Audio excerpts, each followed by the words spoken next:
Welcome back to the Real Texas Radio Podcast. I'm your host, Bronin. Thank you for joining the show again, or if it's your first time listening, 1,000 welcomes. Big show planned for today. We are going to be talking about the hotly contested GOP runoffs for Attorney General and for the U.S. Senate. What are you going to do? What are you going to do? It's early voting. Starts today, Election Day, the day after Memorial Day. Just voting all the time here in Texas, it seems. I'm also going to be talking about bum stories from Austin, Texas. And would it be the Real Texas Radio Podcast without a little bit of dart drama? So before we jump in, please make sure to like, subscribe, follow, download the Real Texas Radio Podcast. Please, if you're in Spotify, Apple, one of those big streaming apps, 5 stars for the Real Texas Radio Podcast. And follow the show on X at RTR_Bronin, RTR_Bronin. Let's go ahead and get into it. All right, now, you're listening to the Real Texas Radio Podcast.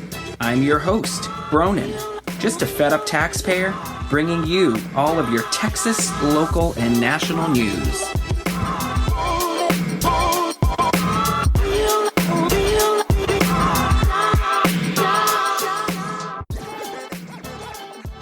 All right, I want to start out today. We got to talk about the runoff here in Texas.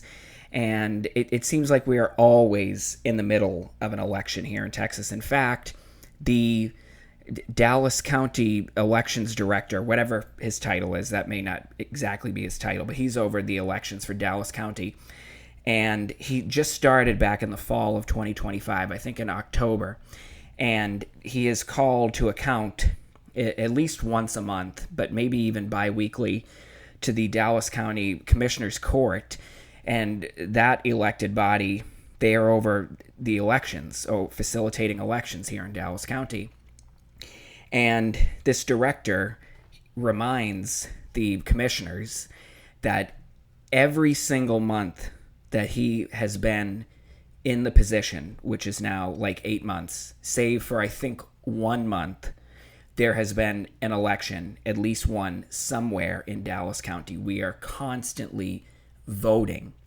And you know what? Too much voting, as evidenced by the extremely low turnout, as evidenced by turnout that is closer to 0% than it is to 20% of eligible voters here in Dallas County, proves that we have too much voting. Now, fortunately, there have been some corrective measures that aren't going to fix everything, but will move some of these local elections to November in the future and get rid of these May elections and then June runoffs. So just think about it. We have Memorial Day is coming up a week from today. If you're listening to the show on launch date, I'm recording it on the 17th of May, Sunday. And we're essentially having an election the day after Memorial Day, the day after the unofficial start of summer in the United States. Who is paying attention to elections? Who is paying attention? If you're listening to this show, you're paying attention. But most people, they're not. They're in summer mode. They're in vacation mode. And so we'll see what happens. This election it's of national consequence. 2 big elections. We've got the AG runoff, Chip Roy versus Mays Middleton, and then we've got the U.S. Senate runoff, John Cornyn versus Ken Paxton, the Attorney General. You know, an observation that I have, obviously there are accounts and there are some loud voices on X. That's primarily where I'm doing my political tweeting and networking and all of that, and getting a lot of my news is from X. But there, aside from the loudmouths, I am seeing very few people, very few just, even some bigger accounts that have thousands of followers, they seem reluctant to come out and endorse, or even forget about an endorsement, just announce who they're voting for in both races, Middleton or Chip Roy for the AG runoff, or Cornyn or Paxton in the Senate runoff. And, I got to be honest, I'm conflicted. So, and I'll tell you, I voted in the Republican primary back in March, or I early voted, I think, in February. And I did vote for John Cornyn. And John Cornyn, let's not forget, he won. Obviously, not enough to avoid a runoff. And I know you can say however many tens of millions or $100 million poured into the race that should be going to other GOP races that are tougher and contested, and maybe you get a GOP senator to flip a Democrat seat versus Ken Paxton, who's raised significantly less, and still he performed well, obviously, to get himself into a runoff. Now, I've also been a Ken Paxton voter in the past. I voted for him for AG, so I'm not anti-Paxton, but I'm not anti-Cornyn either. And so I'm still, hey, again, early voting has started. If you're listening to the show on Monday, it's the first day of early voting. I don't know if I'm going to go in Monday, but President Trump, he has not endorsed a candidate in either race. He has not endorsed a candidate for AG. He has not endorsed a candidate for the U.S. Senate. Now, we've got Mays Middleton, who I did not vote for him in the primary. It was a four-way race, and I was aware of him, but honestly, I was surprised. He won the primary. Chip Roy came in second, and according to some of the latest polling, if you believe the polls, which, not really, but according to a University of Houston hobby school poll that was conducted April 28th through May 1, and I don't know how many people were in the poll. I'm assuming probably just a few hundred. Mays Middleton, they have at 48%, Chip Roy 39%, 13% undecided, with a 2.83% margin of error. And a late February UT Texas Politics Project poll, that was before the March primary, so we don't care about that. So this is the most recent poll that I'm seeing. University of Houston, it has Middleton in the lead. And, one of the criticisms of Mays Middleton, who he looks to be about 45, young guy. I mean, he's the Republican country club cutout by appearance. Tall, slim. He's got the haircut that they all have, the frat boy haircut, the nice family white guy. And he is wealthy. I believe he independently financed much of his campaign. And he's got oil and gas money. He's in the oil and gas industry. He's also in the Texas Ledge. And one of the big criticisms is that he's never been in a courtroom. He's not a trial lawyer. Well, a lot of lawyers have never really been in a courtroom or have spent very little time in court. And the reality is there are far fewer trials today than there were, 20 years ago, 30 years ago. Most everybody is trying to stay out of court for good reason. Who can afford it? Most people can't. So, and even if you can afford it, you still try to do everything you can to stay out of court. Most people, they're not trying to do court, or they're not trying to have a trial.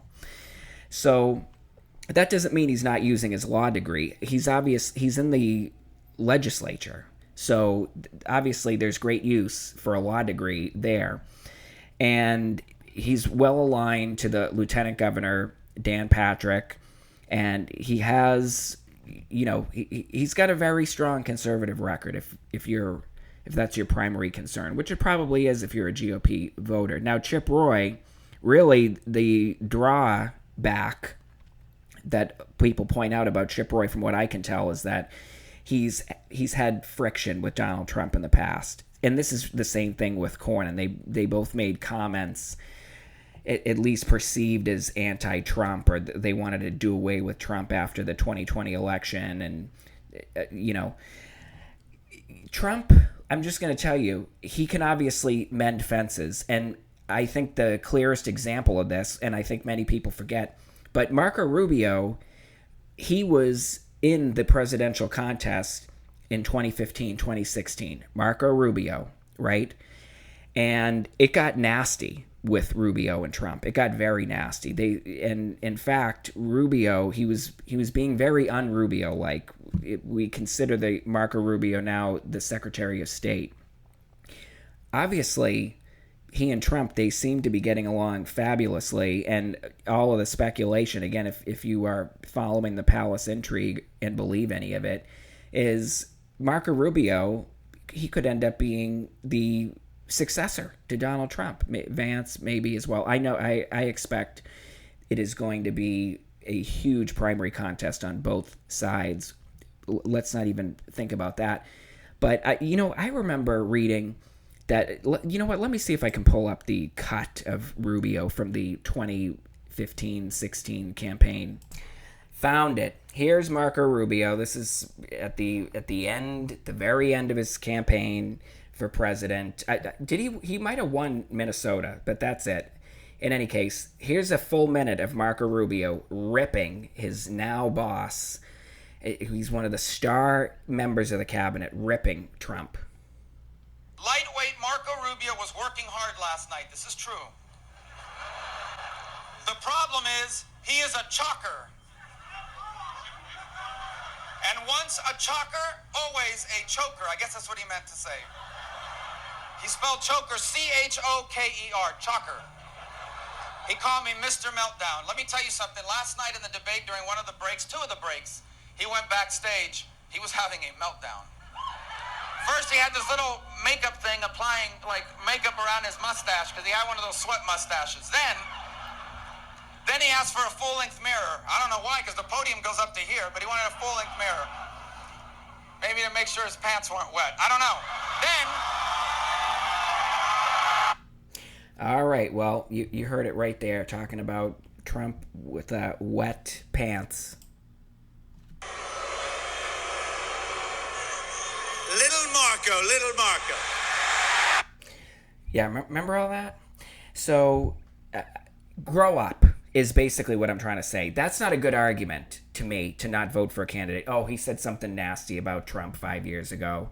He said something negative about Trump, so I can't vote for him anymore. Even though his voting record, when you pull it, I'm speaking of John Cornyn, by the way, who Trump, just a few months ago, when he was down in, I believe, San Antonio, doing a rally, he praised John Cornyn as a great senator, by the way. His voting record with Trump, it's something like 95 or 97%. So let me just tell you that. And by the way, I have occasion to, sometimes I drive around Highland Park. Not my husband works over there. So I noticed the campaign signs, and I saw a few John Cornyn signs popping up.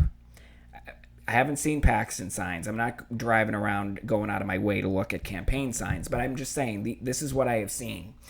And I think I mentioned this in a previous episode that I think a lot of people who support John Cornyn are just keeping their mouth shut because they don't want to be branded as some RINO because they're not supporting Ken Paxton. Or they're in the same camp that I am. They voted for Ken Paxton for AG, and they vote for John Cornyn in the Senate. And now two people who they support are in the race, obviously the contest against each other. And so, I don't know what I'm going to do. I don't know what I'm going to do. And I'm not trying to just weasel out of telling you. I'm not telling you to do anything. I'm just kind of externalizing my thought process, my thinking here, and the conundrum that I face in both races. And, I guess for the AG, a lot of people, they're just looking for the next Ken Paxton. I guess someone who's just going to continue this legacy of being a lawsuit machine, particularly fighting these woke blue Democrat cities. And, is Chip Roy, is he going to be the guy to do that? I'm kind of thinking Mays Middleton might be more the guy to do that. But I don't really know. I don't really know. So that's just kind of where I am. That's my 2 cents on both of those races. But good luck. And, I'm going to be in November. If if I'm still here. We don't know what's going to happen in the future, but I'm going to be voting for who's ever on the GOP ticket. I'm definitely not going to be voting for any of the Democrats for any of those races. And I'm not even following the Democrat contest very much. Gina Hinojosa she's running for governor against Greg Abbott, and I see her. She'll come out and attack Abbott over the property taxes. And she's got no plan for property taxes, as far as I can tell. She's keeping it real quiet. She's keeping it under wraps if she has a plan. You can say that Greg Abbott has been a major disappointment on property taxes. He's been in the office for what, 10, 12 years at this point, somewhere in that range. And it seems impossible almost that he could not win. I think he's got like $100 million in the bank. He's the best funded gubernatorial candidate, I think, ever. And now this is it. This is the year we are going to get the property taxes done in my fourth term. He could do it right now. He could call a special session. Could have done it last year. He could have done it in his first term. Could have done it in his second term. Didn't get it done. This homestead exemption obviously is, for many of us, proven to be worthless, proven to be barely moving the needle because of these counties that are out of control. I hope you protested your appraisal, by the way. I hope you got a good settlement. And if you have to go to a hearing, good luck. Hopefully you got a hearing months away so that way you can keep an eye on comps, and hopefully you get some better comps going into that hearing that you can use. I am not going into any hearings. I did end up contracting with that Ownwell firm. They're going to handle one of my properties, allegedly, that I didn't have success last year with. But I ended up I knocked about $50,000 worth of value off of my taxable valuation. So I'm very impressed with myself. And a lot of my neighbors, they protested. Some of them, or quite a few of them, they weren't successful. I don't know if they're going to go to hearings, but I offered every neighbor, as I mentioned before, I told anybody that asked for help, even if I didn't like them, I helped them, because I was looking at it completely inward, totally selfishly, because I'm going to be needing comps forevermore. If Greg Abbott, hopefully he's going to follow through on this plan. Hopefully it's worth a damn. At least get it to the point where I don't have to fight my appraisal every year. At least freeze the property taxes. And, again, these are the choices that you're looking at. Usually the choices all suck. But what are you going to do? You're going to vote for Gina Hinojosa? Or she's still in a runoff, I think. I think there's a Democrat runoff. I don't care. But she's not going to do anything about it. You know that. You know that's going to be absolutely nothing to do with her agenda, is property taxes. And I'm sure she thinks most people should be paying more, especially if you have a job. So, forget about that. And that's really, that's just what I'm concerned about. If you're not happy with the government, well, you got to stop giving them so much money. That's my take on it. Stop giving them the money so that way they can only do so much harm to you. All right, I'm going to move off of this topic. All right, let's start off with a sound cut here from Austin. This is a public safety meeting, I believe, from May 13th. This is a police officer in Austin. I don't know if he's he might be head of the policeman patrol union. I'm not sure. So Austin police officer. And guess what topic he's going to be opining on? Homeless, junkie bum, criminal vagrant, mental patient, ne'er-do-well, recidivist reprobates. Here we go. And a lot of times it does involve criminal trespass is one of the most frequent things that we deal with in and around the downtown area and citywide, where it happens at businesses all the time. And there is not, for those offenses, whether there's any follow-up or not, like I can't really speak to a whole lot what other follow-on services may happen. But in the moment, right, I can tell you, I've seen plenty of individuals who have been arrested, upwards of, a dozen times for the same offense, oftentimes at the same location. And it's a recurring issue, and those business owners are extremely frustrated. And then when you look at some of the follow-through that may happen on the county attorney side, like everything typically winds up getting dismissed. And so that continues to put us in this loop where if you're not... Hello? Is that not basically one of the major themes of the Real Texas Radio podcast? These mental patients getting arrested and rearrested over 10 times, over a dozen times. They keep getting charges dismissed. And they all need to go to Crack Island. We need to get them more services. We need to connect them to the partners in the community and engage them more. Shut up. I am so sick of it. And I'm not going to go into a whole nother housing forward rant here from Dallas. Just give me another $5 a month, everybody, in Dallas, and I'll solve the homelessness. You already told us with $20 million you could solve it. Solve it. Not make a dent. Solve it. And now you want another $100 million or whatever, that $5 a month extra from everybody in the county who owns property. And in the loop, I am so sick of it. You know, this total nuisance, psychopath, freak, demon, bad omen, straight out of hell, drug addict. Haven't seen him in months. And I assume what happens with some of these characters, because it's all the same people in my neighborhood. It's all the same faces. No, they're not mothers. No, they don't have 3 future valedictorians who they're dragging around the street looking for a $5 an hour job. No, it's all adult men. And they all can walk and their arms work, and they're not doing anything except stealing a wheelchair to ride around as a prop to hopefully get a few more dollars for drug money out of idiots who fund them. It's all the same people. So when they disappear for a little bit and you breathe a sigh of relief, you don't have to see, it's one less freak off the street. And then I assume they end up in the Dallas County Jail for a little bit, and then the corrections officers, they must be like, oh damn, not this blight again, not this bleep bum from hell again. And they probably just scream their lungs out the whole time they're in the jail because they're mental patients withdrawing. And then they get released out in the street because obviously they're declared incompetent to be held to account for any of the myriad crimes they commit at all hours of the day. So one of them, this freak, a couple of nights ago, my husband and I were in the car, and he has the car, not me. For the record, I told him don't get it. But anyway, we were in the car.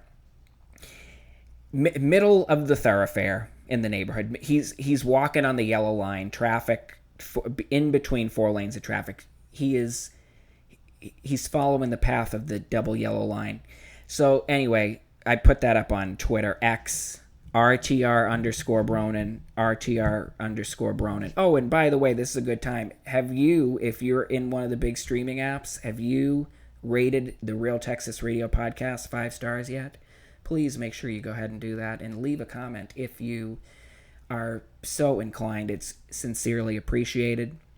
So anyway, on X at RTR_Bronin, RTR_Bronin, you can see the video of this demon from hell who's in the median in a drugged out stupor.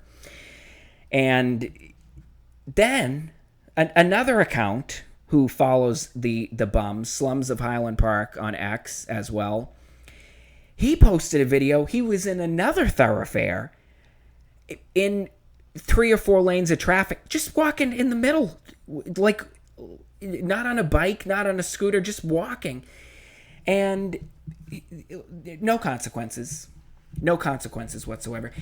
He needs to go to Crack Island. That's the only solution for him. He's not going to a house. None of these people are going to a house. Okay, somebody they're pushing a supermarket trolley that they stole that has so many bags of trash hitched all over it. It can't fit on the sidewalk. He's not going to a house. No matter how many services and engagement and tools and strategies, and you can say all of the buzzwords you want, you bunch of hacks, but they have to be deported. That's the only solution, is to get them the hell away from us, and stop wasting police time having to deal with them. So many of the Democrats up in arms that Dallas is hiring more police and has to allocate so much of its budget just to police hiring and fire hiring. We wouldn't need so many police if we cleared out the alleged 4,000 homeless, although we don't know how many there are because we can't get an accurate count. Every single area of public servant, police, fire, sheriff's deputies, corrections officers, court staff, code enforcement, EMTs, hospital staff at Parkland, the county hospital, DART, bus drivers, DART police, every single public servant in this county, in the city of Dallas, in Austin, wherever you are, much of their time is wasted on these bleep bums that they are just like, they're just like stabbing a big hole in your pipes, in your water pipes, and just letting water gush out and just money down the drain. That's all they are. That's all they are. And Democrats, they've allowed themselves, similar to the COVID hoax, farce, nonsense, scam, to be completely grifted by the homeless industrial complex, these nonprofit grifters, into believing that we have this outsized duty to rehabilitate and restore to society these drug addicts whose families don't want anything to do with them. Their families, let's reconnect them with the family member. There's a reason they're not connected with the family member. And all you have to do is one look, and you'll know. You'll see exactly why. And I used to think that the developers, the big wealthy families, legacy families here in Dallas, they're the biggest grifters of all, the developers. But I have to tell you that housing forward lady looking for another $5 a month per property owner just for her after the $70 million she's raked in over the last year between the feds, Dallas County, and the city. Talk about a grift. I've never seen anything like it. I've never seen anything like it. What other person but her, maybe somebody knows who's been in Dallas and followed Dallas politics a lot longer than me, knows. Who's the last person that you can think of that has gone in for that ask? $5 a month per resident for her, because to take care of these 4,000 complete non-entity zombies. All right, last story here that I'm going to talk about. Back to Dallas. We're going to talk about DART. There was a story in the Dallas Morning News. This is just for laughs. I mean, it's the Dallas Morning News and DART, so what do you expect? Obviously, it's not going to be anything rooted in reality, but Highland Park, after the DART elections, there ended up being 3 DART elections, and only Highland Park decided to discontinue its relationship with DART. They had one bus with 15 stops, and the bus actually goes partially through my neighborhood, the 237 bus. Okay, so which is mostly empty most of the time, by the way. Clang, clang, clang went the trolley. Ding, ding, ding went the bell. So the Dallas Morning News, they decide they're gonna do a little puff piece, a little mourning, as in MOURN, mourning. The women of Route 237, after Highland Park left DART, these are the bus riders with changed commutes. I'm not going to read the whole thing, but there are just a few pieces here. And this is not satire, I don't think. I think they're trying to promote how good and useful and beneficial DART is. And as critical of DART as I am, I'm a lot more moderate on DART than a lot of my more conservative-leaning friends are. And I tell you, when I read pieces like this, and the more I hear people reporting on DART, what I learn about it, it definitely does not endear me to support DART. I'm just going to tell you that. Here we go. Araceli Campos says bye to a friend and hops off the bus on Route 237, colorful purse in hand and blue sneakers on her feet. Okay, and this 237 bus, by the way, travels down Oak Lawn, which then turns into Preston Road when it enters Highland Park. She starts her walk through the tree-lined streets of Highland Park. She's a maid, I guess. Past historic estates and designer stores. It's been nearly 2 hours since she first boarded the bus at 7 a.m. in Pleasant Grove. Okay, so this is when the 237 was still running. 2 hours to get from Pleasant Grove to Highland Park via DART. And this is the system that you want to save. And this is the system that you're trying to tell Dallas is absolutely worth preserving and investing in.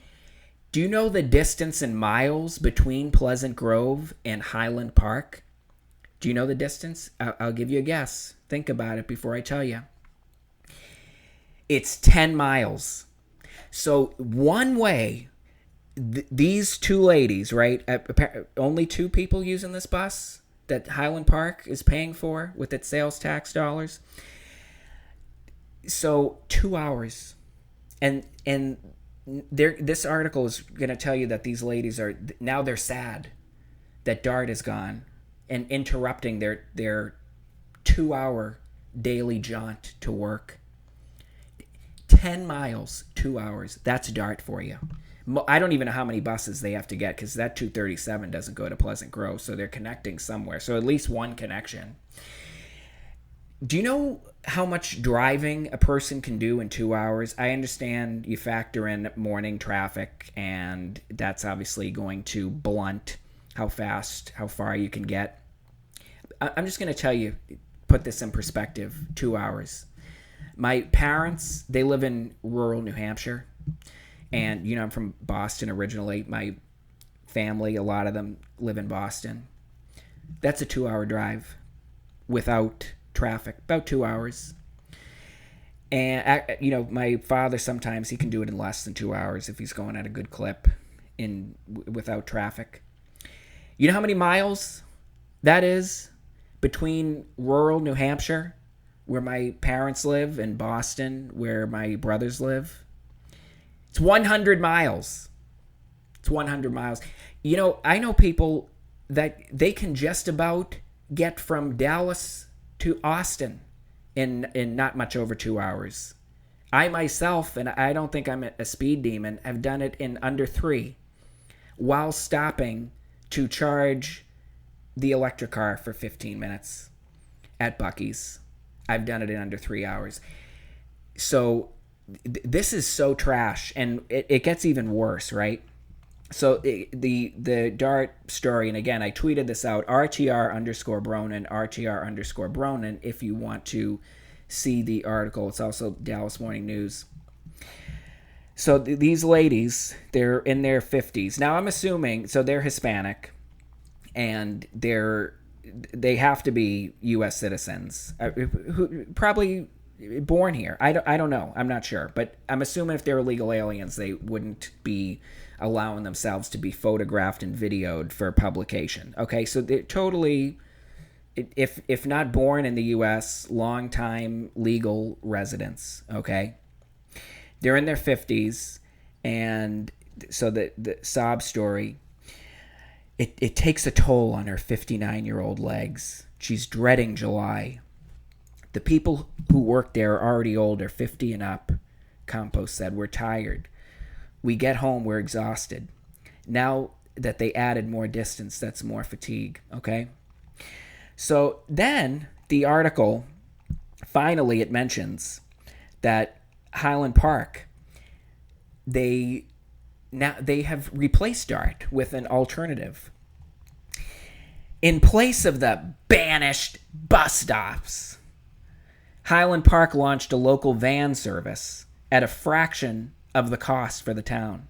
A fleet of 4 on-demand vans can be reached by phone or through an app to shuttle people around town and up to a mile outside its borders.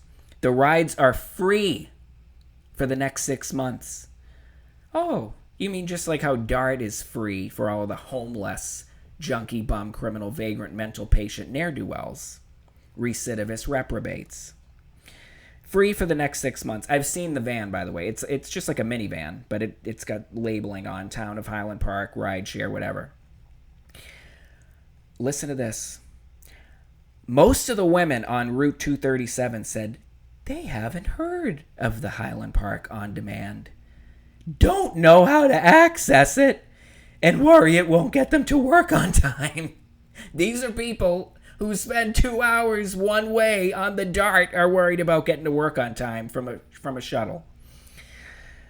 Some signs advertising the on-demand app at closed bus stops were in English, while many of the women commuting speak only Spanish.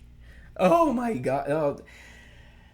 Are you kidding me? Are you? You know what? Did you find it? Do they have birth certificates? Or they're too stupid to find their birth certificates. Are they also too stupid to know when voting day is, how to vote, where to vote, early vote, mail-in vote? So they're too stupid, according to the Dallas Morning News. That's the implication here. Too dumb to figure out that Highland Park has an on-demand shuttle. They can't figure it. Thank you, Dallas Morning News, for letting them know about it. And, it sounds like they're too stupid. They don't have cell phones, smartphones, to download the app. They're too dumb, too stupid. They're so gross. So gross. You know what? I think that Highland Park absolutely made the right move to get rid of DART.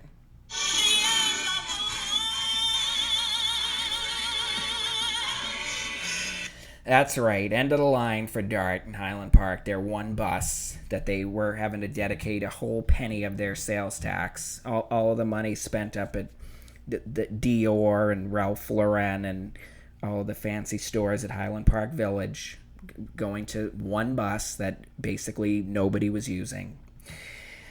All right, I am Bronin once again. If you haven't hit 5 stars in whichever app you're streaming the Real Texas Radio podcast from, please do that for me. Follow me on X at RTR_Bronin. RTR_Bronin. Make sure you get out there and vote. I wish I could give you some better advice, but you'll figure it out in the runoff here in Texas. All right, I'll catch you on the next episode.